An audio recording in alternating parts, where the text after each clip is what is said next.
fullness in understanding disabilities. What I will say first here is that there is no mutual, there is no model that can be mutually exclusive, that is, that can stand alone. All the models must interact together for us to have a broad view and understanding of disability issues. So, whichever of the models we're looking at, I just want us to be prepared so that we don't hook up to one. The problem that we're looking at is created because people tend to hook up to just one type of perspective or model. And so we want us to shift completely away from that.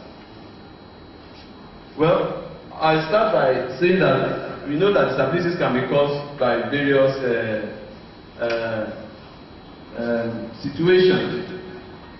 I don't need to bother us with that. We know we have the health causes that's due to sickness or disease or all that. We could also acquire disability due to accidents at home, in transit or at work. Then, of course, there are also causes of natural disasters can also be a cause of disability. But where I'm going here is that irrespective of the causes of disability, experiences have shown that it is the environment, that is the way the environment relates with us. And when I say the environment, I mean including people in the environment. So it is the way the environment relates with PWDs that actually disables people more. Invariably, disabilities may just cause out of 100%, maybe about 10% of limitation, because God knows why we need eyes or ears or a mouth or any part of our body. So the absence of one is obviously a gap, and that's the reality. I, for one, cannot drive a car, no matter how much knowledge I have about the roads and all that. You know, I don't know if there's an invention to that effect, but it can't be as perfect as you having your two eyes to drive. The same thing with other parts of our body. But we are saying here that that's just limiting us, to just taking 10% out of our capacity. So we still have 90%. But unfortunately, the way our environment or the society relates with us further limits us. And so out of the remaining 90%, oftentimes we don't get to have more than maybe 50% of our capacities in all. So it is not the disability that is now limiting us, because even the non-disabled persons do not have up to 100% capacity.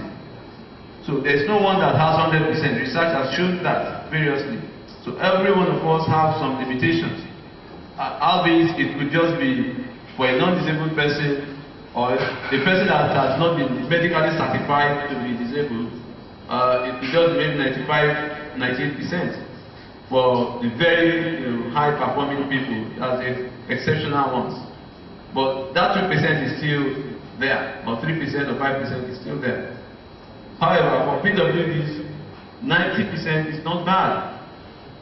But because of the environment we live in, particularly in underdeveloped countries, we just struggle to get to 50%. In other developed societies, PWDs to perform as high as 60, 70, at the highest maybe 80%. They have their own challenges as well. It's not all good over there, all the same. And I'm sure maybe Susan tomorrow will be able to share some of these issues with us. So, some of the key situations that aggravate disability, as I've listed them here, we just mentioned a couple of them.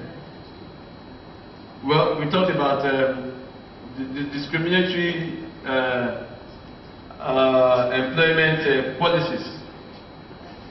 and economic and financial policies.